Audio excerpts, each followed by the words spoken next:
Welcome to Launchpad, brought to you by Ivy Tech's Garatoni School of Entrepreneurship and Innovation, where we meet with visionary entrepreneurs and talk about how they impact the Lafayette's landscape.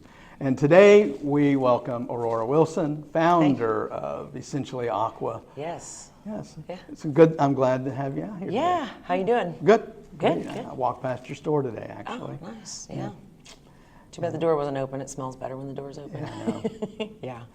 Yeah, winter kind of holds that back, It doesn't does, it? yeah. Okay, so I've got some questions for you. Yeah.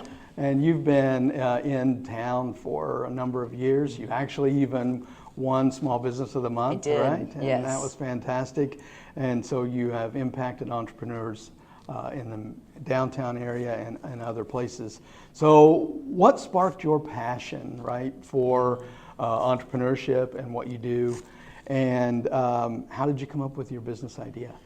Yeah, so it's kind of a funny story. I didn't realize that I've been a serial entrepreneur my whole life until you kind of sit back and think and you're like, oh yeah, I've done this, and oh yeah, I did that, and oh, I did that too, and I didn't realize that the spark was always kind of there. So I don't really know when that happened. I don't know that I can pinpoint it. I think it's just who I am. Mm-hmm. But this business idea, I kind of started, it's been about 10 years ago now. I was trying to live a healthier lifestyle. I was learning like all these dyes and chemicals and all these things that are in our food and in our beauty products especially are just horrible. I didn't want my family using that stuff. Sure. So I started looking into it and I was like, oh wow, coconut oil is like really, really good. And if I mix a little bit of beeswax and shea butter with that, I've got chapstick, and so I'm kind of a chapstickaholic. I started just kind of mixing some things together. And what really kind of prompted the whole business was my little girl, she's 18 now, but she was 9 at the time, came to me and she goes, Mommy, my hands hurt. And she did this and they just cracked open and started bleeding because, Indiana winters are just really super dry. And I was like, wait a second, I bet I can make something. And so I made my very first product. It was called a lotion bar. And I slathered that all over her hands and I put gloves on her hands overnight.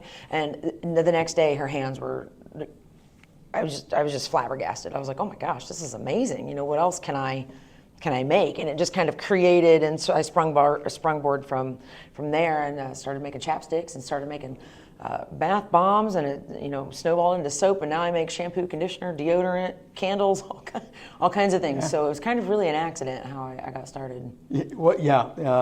Similar. Yeah, I've experienced the same thing. Yeah. Where you just end up being there at the right time. Yeah. And then I had a friend, so I was giving all this stuff away, right? Like, because fellow soap maker here, yeah, I do make mine. Yeah. And you just have more than you can use, and you're like, oh hey, I like you. Look, I made this, right? And at first my friends were like, oh thanks, that's so nice. And then we've all got that no nonsense friend, right? And she comes to me, and she's like, hey, you're getting kind of good at this. And I was like, oh, hey, thanks. And she's like, you should sell it. And I was like, okay, thank you so much. You're very kind. She's like, no, I don't mess around. Like, this is good. You should sell it. And so, this is my 7th Christmas making product, selling it. Fantastic. Yeah, so that is fantastic. Yeah, it's been a wild ride. So. And we're all better for it because your products you. are amazing. I continually get talked to by other people about your business. That's good to know. Absolutely, yeah. All good things, I hope. Yeah, fantastic. Yeah, that's awesome. So, over those 7 years, what was the most significant challenge you faced, and how did you overcome that? I think true entrepreneurship is a series of challenges that you face, and so it's just what's the next one, and then you just overcome it, and then there's another one. But so really for me, like just getting started. Believing that what I had was people wanted to buy, I think is the hugest challenge. Like the biggest challenge that we all face is knowing that somebody actually wants to buy what we do. And so I just threw it on Facebook. And I was, it's like a soft launch, right? Like, well, maybe my friends will be nice. And they were, and then it wasn't just my friends, and they were tagging people, right? And then you go into, do I get a brick and mortar? Do I open a shop? So that was a huge challenge. And honestly, like how you overcome that, you just do it. You just do it. I mean, I would do days and weeks and months of research and testing, and but once the research is done, you just do it. That's the only thing that, and if you don't do it, then you won't and you'll fail. Yep, I wholeheartedly agree with that. And Rob Theodoro, downtown fellow business owner, right? He always says, launch before you're ready. Oh yeah. Because you can't. You can't. And then you just learn along the way. And like I said, you fail, you figure it out. You know, you fix it, and then you move on. Absolutely. Yeah, thank you. That's great. All right, so how do you stay innovative and adaptive in the way the business landscape moves today? Yeah. So, so my business is twofold, right? So we're manufacturing on one side, and then we're retail on the other.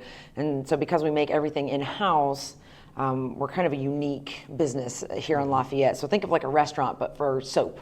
And so manufacturing processes are innovative by just research, right? Like, how can I speed up this process? How can I make this better? How can I make it faster? How can I make it easier on our, because it's very physically taxing, or can be. And so how do I make this easier on me and my employees? And then on the retail side is, marketing, right? But then to innovate the products that we actually make is a lot of social media, honestly. A lot of people coming in the door, hey, do you have XYZ? Hey, and so when I hear it over and over again, getting asked continually for the same thing, I end up going, maybe I should make that. And then I'll do all the research and check the trends on TikTok, Instagram, Facebook, which is really kind of where about 90% of our marketing is done nowadays. So yeah, that's usually how I kind of go, I think I'm going to make shampoo bars. Yeah. And that's, I like that you alluded to that you do market research. You look to see what's trending. Yeah. And you look to see what people are wanting to make those new products or new lines. Because it's a complete waste of time and money and effort and energy to not do that and have it fail. Yeah. And then I've got all this product I can't get rid of. Yep, So I agree. That's great. Fantastic. Yeah. All right. So what's next for your business, and how's it going to impact our community? So I think I've talked to you about this before. So I just did some market research, and I think I'm going to be opening up a second location. Oh, fantastic. Yeah, very, very soon. I'm hoping, Lord willing, it'll be the start of next year. Awesome. Yeah, so looking at Carmel.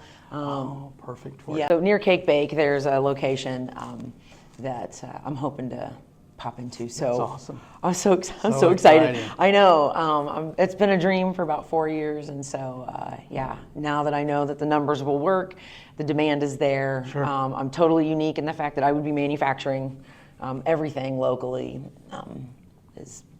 I'm pretty excited. That's what you need to be innovative and to move into a new community, differentiating yourself that way. Yeah, that's fantastic. Yeah, and then as far as helping our current community, I try to donate a lot. Try to be available for charities. Try to donate a lot of product, a lot of time, a lot of money, stuff like that. Lafayette's been amazing to Essentially Aqua, and I can't wait to see Carmel be amazing to Essentially Aqua as well. So yeah, I'm excited for that. So you have to keep me posted. I will. That, right? I'm pretty excited. Yeah. It's a new discovery. Okay, so people who are watching, many of them are business owners or aspiring business owners or college students. What kind of advice would you give them for their next steps and what they should do in starting a business? That's the question, right? That's the question. So for college students, it's probably not glamorous, but I would definitely recommend getting into like an MLM or some kind of salesy thing, selling Cutco knives. You're gonna know real quick if it's for you. Sure. And so if you're spending a ton of time and money, market research, right, just sell Avon. Sell something, right? Because entrepreneurship is really sales at a higher level, right? And so if you can sell Cutco knives, you're going to sell whatever service product, it doesn't matter. You'll be able to sell it. And so I really feel like that will give you a good lead in to what it's going to look like to run your own business, because you really are running your own little business. When you do that. And then as an aspiring business owner, just do it. Just do it. Meet with fellows. Most of us business owners, we love to talk to aspiring business owners and give them the knowledge that we didn't have and help. We all are, we're really a team, and we really want to see each other succeed, which, you and I have sat together dozens of times, and you've helped me out more than I can ever, thank you for. So, but then for current business owners, just don't stop growing. I think it's very easy to just get stuck in our routine. This is what we do, and then it's 5 years later and we haven't innovated and our sales are declining and we're wondering why, and well, I'm not getting on that TikTok, right? But that's where it's at, right? That's so if you're not going to innovate, that's to your own detriment, much like Blockbuster, right? Right. I mean, they didn't get into the streaming game like Netflix was, and where's, when was the last time you saw Blockbuster? Right, absolutely. So I think that's advice for all 3 stages maybe is what I'm. Yeah, that's good. That's good. And absolutely, just get started in some way. It really is. And start developing those skills, because it is. Yeah, and people will tell you if it's a good idea or not. Yeah, you know what I mean? Yeah. If you let people know, like, hey, I'm thinking about opening up a soap shop, and if they're like, there's already like 7. Yeah. Yeah. Maybe not, right? Lots of people will. Yeah, I agree. Yeah. And it's good to get the nose out early, right? Was it fail fast? Fail fast. Yeah, fail fast. You gotta fail fast, right? And just fail often. And it's, honestly, I think a true entrepreneur doesn't really look at it as failure. No. It's just a hurdle. And I didn't fail. Yeah. Okay, that didn't work. That didn't work. Next. Let's try something different. Yep. And it's not a string of failures. It's a string of learning opportunities. Absolutely. So, I have a trash can at home that's filled with business ideas, right? Yeah. I write it all up and go through the process and then realize that's not going to work and do it again. But you wouldn't have known if you hadn't done it either, right? Fail fast. I agree. Before you invest $100,000 right. into something, Absolutely. Yeah. Well, thank you very much, Yeah, Aurora. it's my It was pleasure. fantastic getting back together with you and hearing your insights and perspective. Yeah, thank you. You have a fantastic business. Thank you. Thank you so much. Yeah, and thank you for joining us on Launchpad, right? I'm Mark Lowe, the program chair for the Garatoni School of Entrepreneurship and Innovation here at Ivy Tech Community College in Lafayette. So tell us where your store is and how other people can get in contact with you. Yeah, so of course the best way to experience Essentially Aqua is in person. You get to smell all the things, and it's a whole experience. But we're down at 525 Main Street in Lafayette, Indiana. So we're right across from the lobby near McCord's Candies. And then you can also visit me online at essentiallyaqua.com. And you can order online there, and I'll ship it right to your front door. We've shipped all over the United States. So. Awesome. Great. We'll see you there. Yeah. All right. Thanks.